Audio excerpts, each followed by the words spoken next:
تاب کے درگے تیرگی پیروی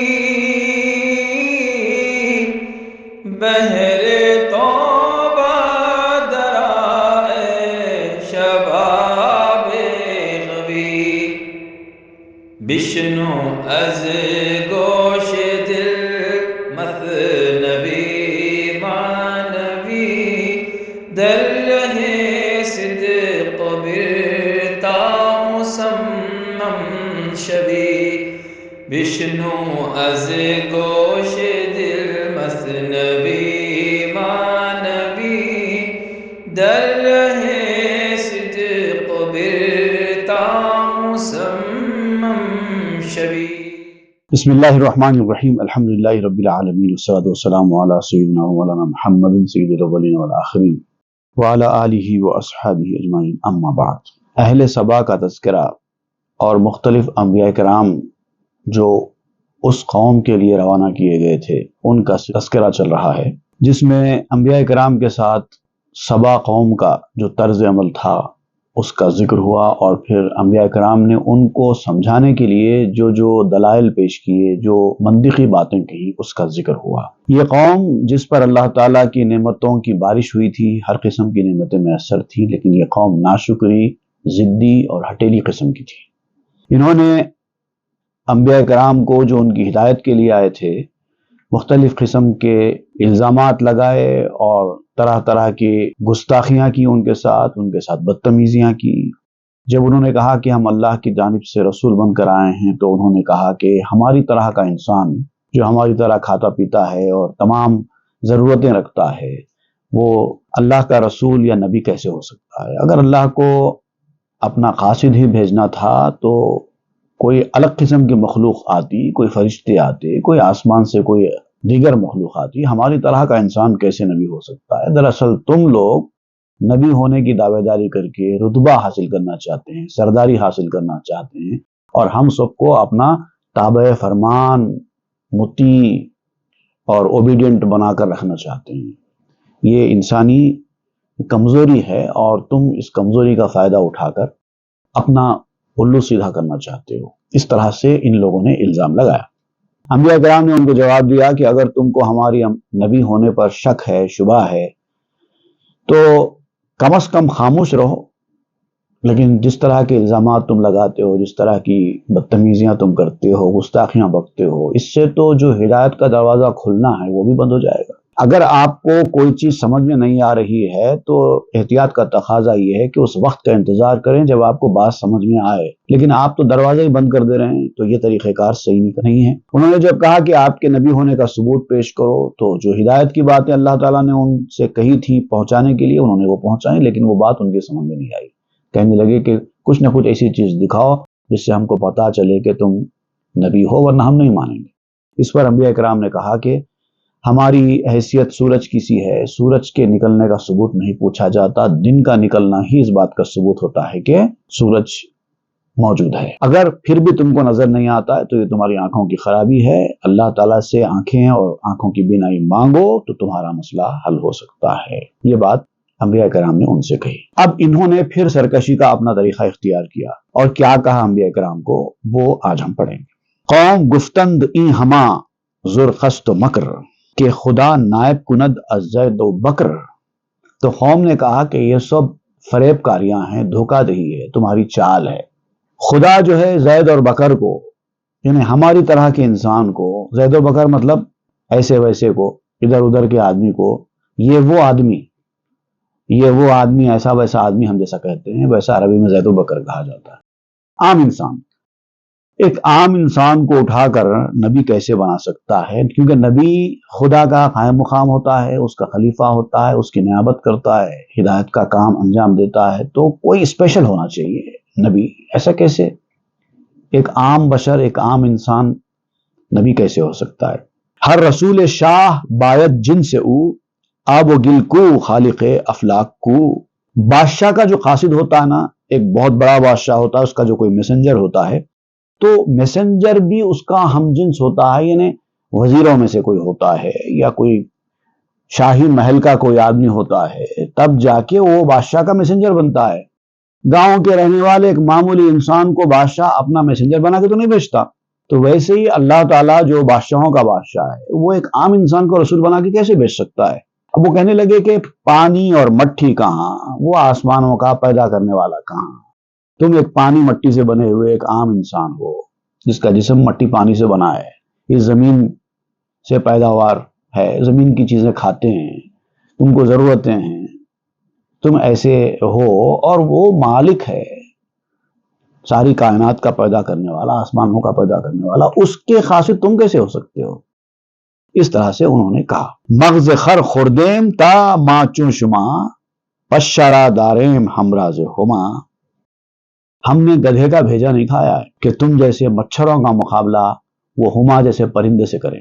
تم ایک عام انسان ہو، مچھروں کی سی حیثیت ہے تمہاری، اور وہ آسمانوں پر اڑنے والا پرندہ ہما ہوتا ہے. اللہ کا میسنجر کا مطلب، اللہ کا نبی کا مطلب وہ آسمانوں پر اڑنے والا ہما ہے. اس کا مقابلہ ایک معمولی مچھر سے کریں ہم؟ کوئی گدھے کا بھیجا نہیں کھا کے بیٹھا ہے ہم نے کہ تم ایسی دعوے کرو نبی ہونے کے اور ہم مان لیں. کو ہما کو پشا کو گل کو خدا زافتاب چرخ چبوت ذرہ را. کہاں ہما، کہاں مچھر، کہاں مٹی سے بنی ہوئی مخلوق، کہاں وہ اللہ؟ ایک معمولی ذرے کو آسمان سے کیا نسبت ہو سکتی ہے؟ کیسے مان لیں ہم کہ تم نبی ہو؟ اینچ نسبت اینچ پیوندی بود تاکہ در اخلو دماغ در روت.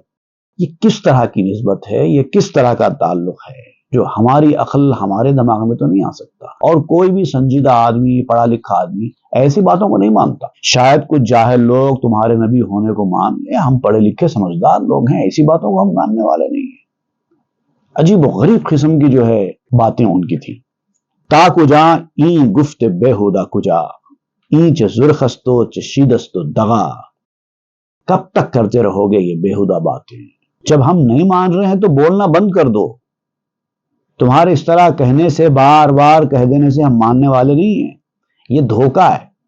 کس طریقے کا دھوکہ کر رہے ہو؟ کیا فریب کر رہے ہو؟ دغا بازی کر رہے ہو ہمارے سامنے آ کے اس طرح کی باتیں کر کے. منہ بند کرو، ہم نہیں ماننے والے. کوئی فائدہ نہیں ہے تمہاری تبلیغ کا. خود کجا کو آسماں کو ریسما می نگیرت مغز مائی داستاں. تم نے کبھی سوچا کہ تم کیا ہو، کہاں رہتے ہو، کیا کرتے ہو؟ یاد رکھو وہ آسمان اور تم ایک کچا دھاگا ہو. آسمان مضبوط ہوتا ہے اور تم کچے دھاگے ہو جو ٹوٹ جاتے ہو. ایک دن تم کو بھی تو فنا ہے نا، تم بھی ایک دن فنا ہو جاؤ گے، تو پھر ایسی باتیں کیوں کرتے ہو؟ اس طرح کی باتوں کو جو کہ افسانے ہیں، جھوٹی باتیں ہیں، ہماری عقل کبھی قبول نہیں کرے گی. سرکشی کے اس ٹاپ لیول پر پہنچے ہوئے تھے وہ لوگ. جو سوچ تھی ان کی، جو انداز تھا ان کا، اس کو بیان کیا جا رہا. اب اس طرح کی سوچ رکھنے والے، ایسے اپنے اندر ہی اندر دلائل گھڑ لینے والے کہاں ماننے والے، وہ بھی غیب کی بات کو. ایمان بالغیب کی جو دولت ہے ایسے لوگوں کو کبھی حاصل نہیں ہو سکتا، اور اپنے آپ کو بڑا ہوشیار، بڑے سمجھدار مانتے ہیں، بڑے قابل مانتے ہیں. غالباً ما اخل داری می قدر گندنارا می شناسے مزگزر.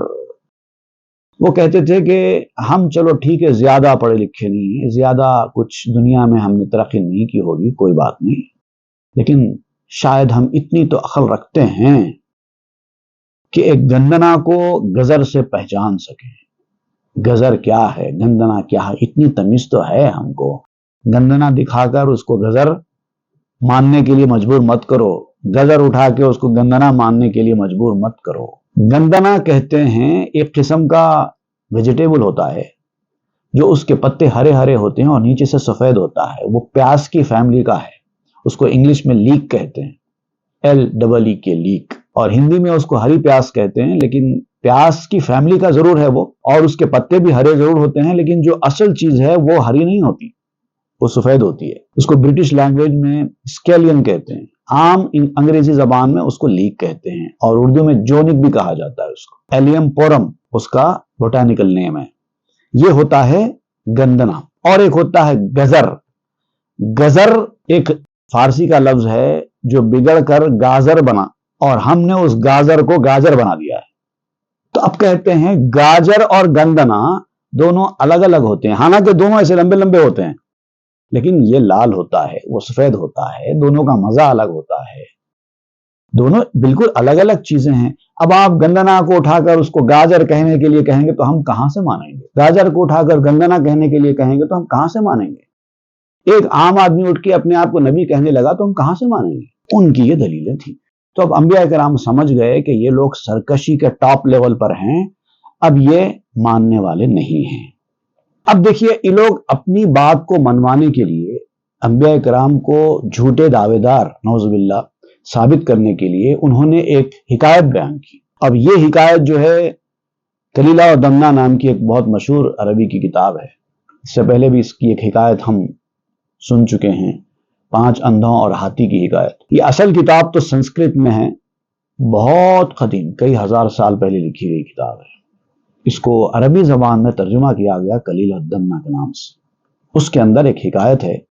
اب وہ حکایت بیان کر رہے ہیں یہ کفار، جھٹلانے والے نبیوں کو اپنی بات کو درست ثابت کرنے کے لیے۔ دیکھیے وہ حکایت کیا بیان کرتے ہیں۔ ای بدا مانت کی خرگوش بے گفت، من رسول ماں ہمو باماہ جفت۔ یہ تو وہی بات ہو گئی کہ ایک خرگوش نے کہا کہ میں چاند کا میسنجر ہوں، چاند کا ساتھی ہوں۔ وہ جو حکایت ہے، ایک خرگوش اٹھا اور اٹھ کر کہنے لگا کہ میں چاند کا میسنجر ہوں، چاند نے مجھے بھیجا ہے، ویسی بات ہو گئی۔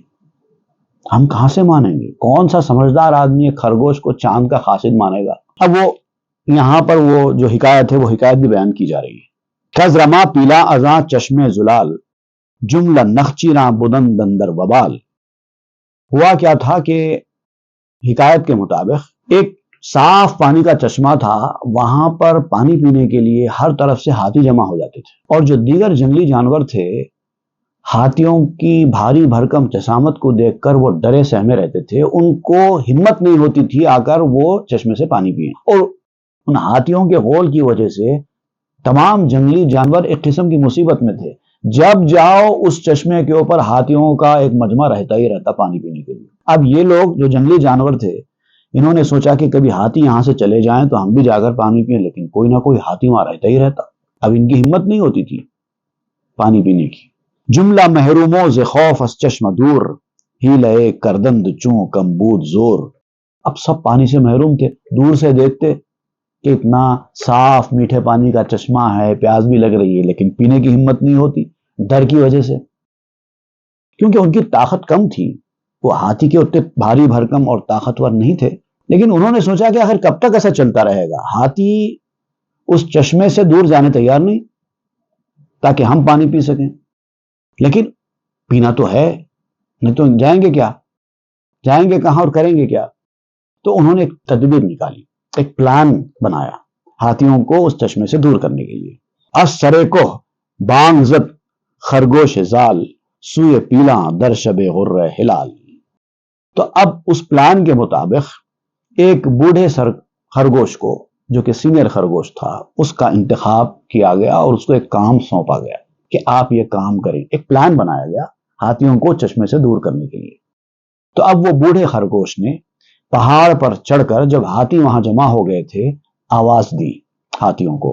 چاند رات تھی، پہلی کا چاند نکلا ہوا تھا آسمان پہ باریک، وہ وقت وہ پہاڑ پر چڑھ گیا بوڑھا خرگوش، اور سارے ہاتھی جبکہ جمع تھے وہاں پر، اور ہاتھیوں کا سردار بھی آیا ہوا تھا، اس وقت اس نے کھڑے رہ کے آواز دی۔ اب کیا آواز دی؟ شاہ پیلاں من رسولم پیش بیست، بر رسولاں بند و زجر و خشم نیست۔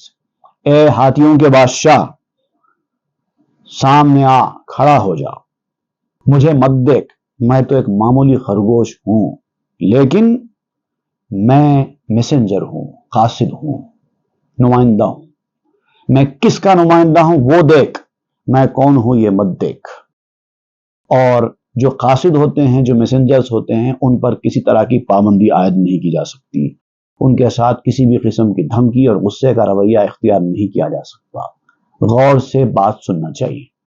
ماہ می گوید کہ اے پیلا روید، چشمہ آنے ماست زی یکسو شوید۔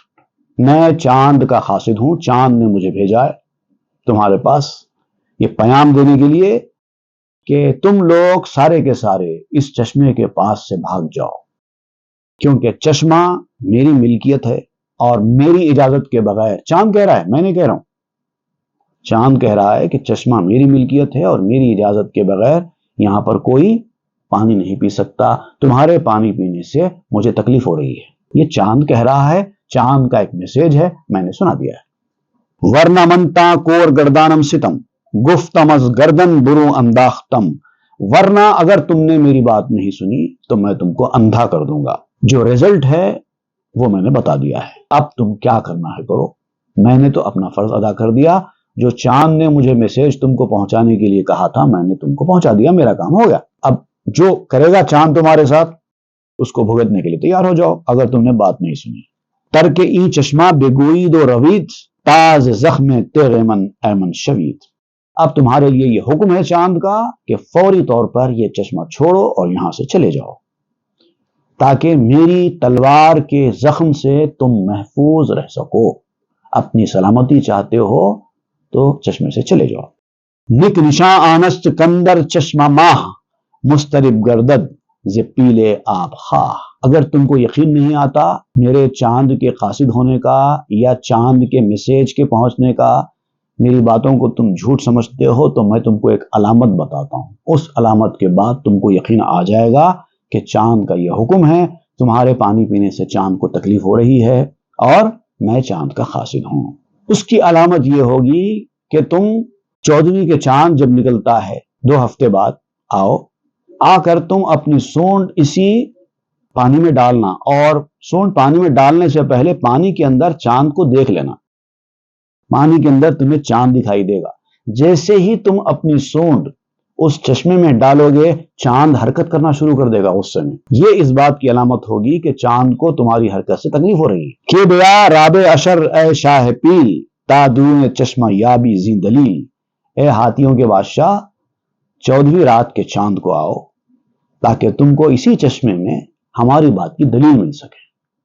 چون 2 ہفتہ از مہینوں بگزرید شاہ پیل آمد ز چشمہ می چرید، جب نئے چاند کے نکلنے کے بعد 2 ہفتے گزر گئے، 14ویں رات آ گئی، اب یہ دیکھنے کے لیے کہ یہ خرگوش صحیح کہہ رہا ہے یا جھوٹ کہہ رہا ہے، ہاتھیوں کا بادشاہ چشمے کے پاس آیا اور پانی پینے لگا۔ چونکہ زد خرطوم پیلاں شب دراب مضطرب شد آب و مہ کرد اضطراب، اور اس رات کو جب ہاتھی نے جیسے ہی چشمے کے پاس آ کر دیکھا تو اندر اس کو چاند دکھائی دیا، اور اس نے اپنی سونڈ اندر ڈالی تو پانی ہلنا شروع ہو گیا، اور جیسے ہی پانی ہلنے لگا چاند بھی ہلنا شروع ہو گیا۔ پیل باور کرد ازوے آختاب چون درون چشمہ مہ کرد اضطراب، اب ہاتھی کو یقین ہو گیا کہ خرگوش صحیح کہہ رہا ہے، کیونکہ پانی میں جیسے ہی اس نے سونڈ ڈالی چاند ہلنا شروع ہو گیا، اس کا مطلب چاند غصے میں آ گیا اور چاند کو تکلیف ہو رہی ہے اس کے پانی پینے سے۔ ترس ترساں باز گشتن دارما بعد ازاں نامد یکی زیشا ہما، فوری ہاتھی کا بادشاہ ہاتھیوں کے جھنڈ میں گیا، وہاں جا کر ان کو ساری کہانی سنا دی کہ جو خرگوش کہہ رہا ہے بالکل صحیح کہہ رہا ہے، میں نے خود دیکھا ہے چاند کو غصے میں آتے ہوئے، خبردار آج کے بعد کوئی چشمے کے پاس نہ جائے اور وہاں سے پانی نہ پیے۔ ہاتھی کے بادشاہ کا اعلان ہو گیا، اس کے بعد پورے ہاتھی اس چشمے کو آنا بند کر دیے اور یہ پورے جانور مزے میں ہو گئے۔ ماں نزاں پیلان گولی میں گروہ کستراب ماہ آلد ماہ شکو، اب ان لوگوں نے یہ حکایت سنا کر انبیاء کرام سے کہا کہ ہم ان بیوقوف ہاتھیوں میں سے نہیں ہیں کہ ایک خرگوش آ کر اپنے آپ کو چاند کا میسنجر کہنے لگے اور ہم مان لیں۔ جیسے جانوروں نے اس چشمے پر قبضہ کرنے کے لیے ہاتھیوں کو الو بنایا، ویسے ہی تم لوگ اپنے آپ کو نبی بنا کر ہمارا سردار بننا چاہتے ہیں، رتبہ حاصل کرنا چاہتے ہیں، لیکن یاد رکھو ہم اس طرح کے ہاتھیوں میں نہیں ہیں، بیوقوفوں کی طرح نہیں ہیں کہ اس طرح کے چاند کے ہلنے سے ہمارے اوپر کوئی دبدبہ قائم ہو جائے، ہم ماننے والے نہیں ہیں۔ یہ حکایت جو ایک الگ سینس میں بیان کی گئی ہے اس کو انہوں نے ایک الگ سینس میں بیان کیا۔ اب یہ تھی ان کافروں کے سرکشی کا ٹاپ لیول۔ اب اس کے بعد اب چونکہ انبیاء کا کام تو بہرحال آخری وقت تک کوشش کرنا ہے، کیونکہ وہ تو آئے ہیں ڈرانے کے لیے، وہ تو ڈراتے رہیں گے، وہ ہمت نہیں ہارتے۔ اب انہوں نے ان کے اعتراض کا جواب دیا اور پھر ان کو بھی مثال کے ذریعے سمجھایا۔ انبیاء گفتند آؤ پند ماں، سخت تر کر دے صفیحاں بند تاں۔ اب انبیاء کرام نے فرمایا افسوس ہے تمہارے اوپر، ہماری نصیحت نے اے بیوقوف لوگوں تمہیں سیدھے راستے پر لانے کے بجائے تمہاری بیڑی کو اور سخت کر دیا ہے۔ جتنا ہم تم کو ہدایت کے راستے پر لاتے جا رہے ہیں، لانے کی کوشش کرتے جا رہے ہیں، اتنا ہی تم گمراہی کے دلدل میں پھنستے چلے جا رہے ہو۔ یہ انسان کی بہت خطرناک صورتحال ہوتی ہے۔ انسان اگر بیمار ہوتا ہے تو طبیب اس کو دوا دیتا ہے، اگر دوا اثر کرے تو اس کا مطلب یہ اچھی علامت ہے۔ بیمار تو کوئی بھی پڑ سکتا ہے، لیکن دوا اثر کرے تو کوئی بات، لیکن اگر دوا ہی اثر نہ کرے تو اب بیچارہ طبیب کیا کرے گا؟ لیکن یہاں تو صورتحال یہ ہے کہ نہ صرف یہ کہ دوا اثر نہیں کر رہی ہے، بلکہ جتنا دوا دیتے جا رہے ہیں مرض میں اور اضافہ ہی ہوتا چلا جا رہا ہے۔ جیسے کہ میر تقی میر کا ایک شعر ہے، الٹی ہو گئی سب تدبیریں کچھ نہ دوا نے کام کیا، دیکھا اس بیماری دل نے آخر کام تمام کیا۔ اب میر نے یہ نہیں کہا کہ ضائع ہو گئی سب تدبیریں کچھ نہ دوا نے کام کیا، دوا نے کام نہیں کیا، ساری کوششیں بیکار ہو گئی، ایسا نہیں کہا میر نے۔ الٹی ہو گئی سب تدبیریں، الٹی ہو گئی سب تدبیریں کا مطلب یہ ہوتا ہے کہ دوا دے رہے تھے، اگر اس سے فائدہ ہوتا تو مطلب تدبیر کام میں آ رہی ہے، اگر فائدہ نہ ہوتا تو اس کا مطلب تدبیریں ضائع جا رہی ہیں۔ الٹی ہو گئی سب تدبیریں کا مطلب ہوتا ہے جیسے جیسے دوا دی جا رہی ہے مرض میں اور اضافہ ہی ہوتا چلا جا رہا ہے، مرض بڑھتا گیا جوں جوں دوا کی۔ وہ کیفیت تھی ان لوگوں کی۔ اے درگاہ کے دوا ازرنج تاں، گشت زہر جاں قہر آہنج تاں۔ افسوس افسوس، تمہارے مرض کی وجہ سے جو دوا دی جاتی ہے وہ دوا ہی تمہارے لیے زہر کا کام کر رہی ہے، دوا ہی تمہارے لیے زہر قاتل بن گئی ہے۔ اب ہم کیا کریں؟ ظلمت افزو دی چراغاں چشم را، چون خدا بگماشت پردہ خشم را۔ چراغ جو ہے آنکھ کے اندھیرے کو دور کرنے کا موجب بنتا ہے۔ اندھیرا جب آنکھوں کے سامنے چھا جاتا ہے نا تو انسان کو دکھائی نہیں دیتا، اس وقت چراغ روشن کرتے ہیں تاکہ وہ اندھیرا دور ہو جائے۔ لیکن چراغ روشن کرنے کے بعد اندھیرا اور بڑھ جائے تو جو صورتحال ہوگی وہ حالت ہے اس وقت تمہاری۔ کیوں کہ اللہ تعالیٰ نے اپنے غصے کا، اپنے غضب کا پردہ تمہارے اوپر ڈال رکھا ہے، اس لیے ہو رہا ہے۔ چھ رئیسی چست خواہی مسشما، کہ ریاست ماں فضون است سما۔ آپ کہتے ہیں کہ تم یہ سمجھتے ہو کہ ہم کو سرداری چاہیے، رتبہ چاہیے، اس لیے ہم ایسی باتیں کر رہے ہیں۔ تم سے ہم سرداری کیا چاہیں گے؟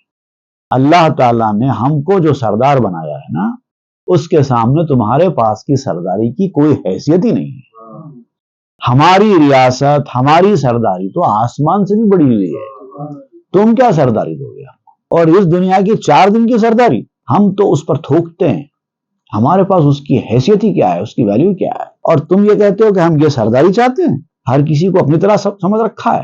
اللہ والے ہوتے ہیں وہ رتبے، منزل، سرداری، ان چیزوں پہ ان کی توجہ ہی نہیں ہوتی، لوگ سمجھتے ہیں کہ وہ سرداری چاہتے ہیں، تو یہ لوگوں کی سمجھ کا فطور ہے۔ اب کیا کریں؟ ان کی جو سرداری ہے نا وہ اس سرداری سے بہت بڑی ہوتی ہے، مگر لوگوں کو پتا نہیں ہے نا ان کی سرداری کا کیا مقام ہے، کیا مرتبہ ہے۔ چھ شرف یابد ز کشتی بحر در، خاص ہے کشتی ز سرگی گشت پر۔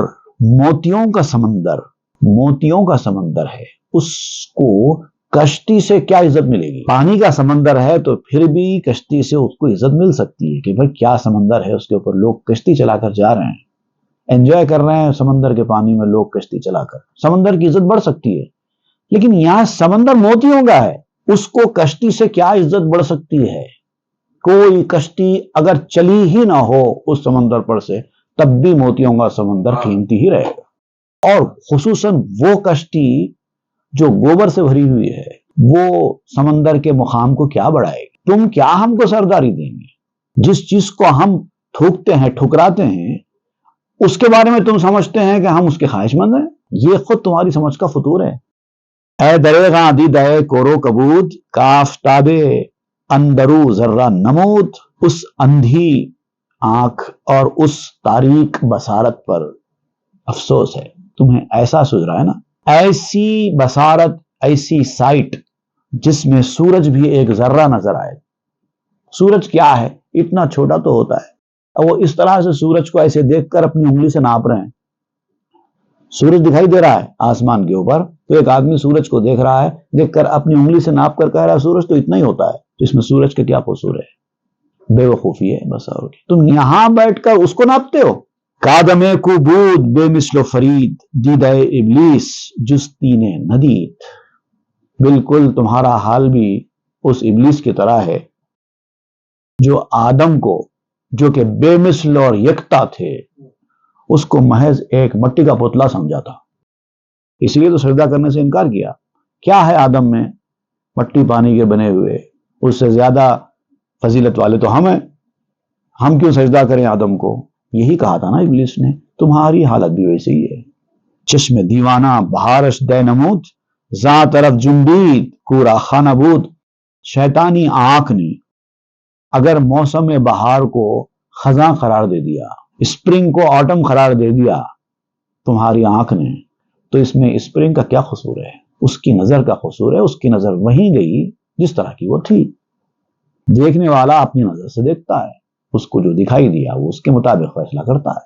اے بسا دولت کی آیت گاہ گاہ، پیش بے دولت بگردد او زراح. بہت سی دولتیں ایسی ہوتی ہیں انسان کی زندگی میں، کبھی کبھار اس کو حاصل ہوتی ہیں. ہر انسان کو کچھ ایسی دولتیں زندگی میں مل جاتی ہیں، کبھی کبھار، ہمیشہ نہیں ملتی، کبھی کبھار حاصل ہو جاتی ہیں. خوش نصیب آدمی وہ ہوتا ہے جو اس کبھی کبھار ملنے والی دولت کو حاصل کر کے اس کا صحیح استعمال کر لیتا ہے اور اپنی آگے کی زندگی کو اچھی کر لیتا ہے. ہر انسان کو ہر وقت تکلیف پریشانیوں سابقہ نہیں پڑتا، ہر انسان کو ہر وقت نعمتوں سے سابقہ نہیں پڑتا. کبھی کبھار کتنی ہی مصیبت کی زندگی گزارنے والا کیوں نہ ہو، کبھی نہ کبھی اس کو نعمتیں دولتیں حاصل ہو جاتی ہیں. لیکن وہ کیا کرتا ہے؟ بے وقوف اس کو گنوا دیتا ہے. جو سمجھدار ہوتا ہے اس کو استعمال کر لیتا ہے، آگے کی زندگی کو اچھی بنا لیتا ہے. تو بدبخت انسان کے لیے وہ راستے سے لوٹ جاتی ہے نعمت، لیکن جو خوش بخت ہوتا ہے، خوش نصیب ہوتا ہے، وہ اس سے استفادہ کرتا ہے. اپارچونٹی اویل کرنا کہتے ہیں نا، ایک اپارچونٹی ملی تھی، اس کو اس نے اویل کر لیا اور آگے کا بھی اس کا ٹھیک ہو گیا.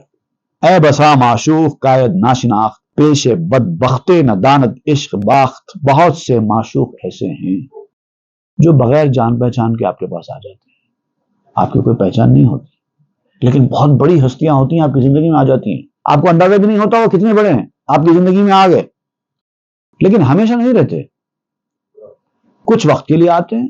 اگر آپ سمجھدار ہیں تو وہ کچھ وقت کا فائدہ اٹھا لیتے ہیں آپ سے، اور جو بدبخت ہوتا ہے ان کو ایسے ہی جانے دیتا ہے، ان سے استفادہ نہیں کرتا. اور جب وہ چلے جاتے ہیں تب سوائے رونے کے کچھ باقی نہیں رہتا. کاش کہ ہم نے کچھ حاصل کر لیا ہوتا، یہ بولنے کے سوا کوئی چارہ نہیں رہ جاتا، لیکن اس سے کچھ ہوگا تو نہیں.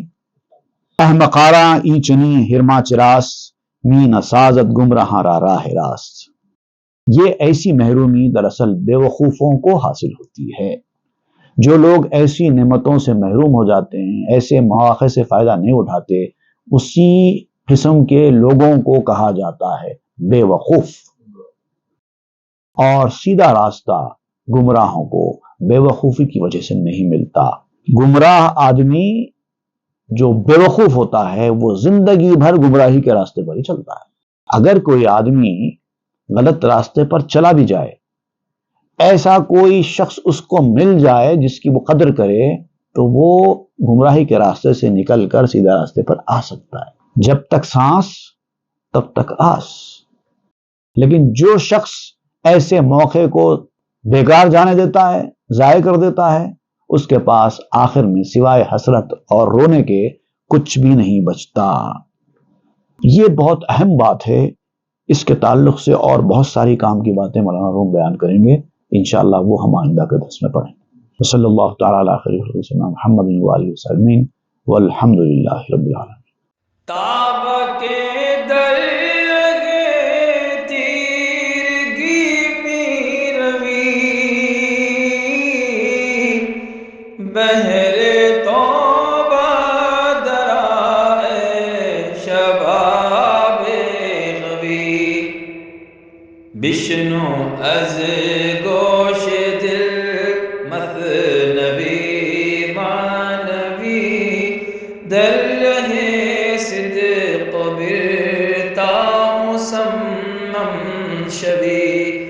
بشنو از گوش دل مثنوی ما نبی در رہ صدق برتا مسمم شبی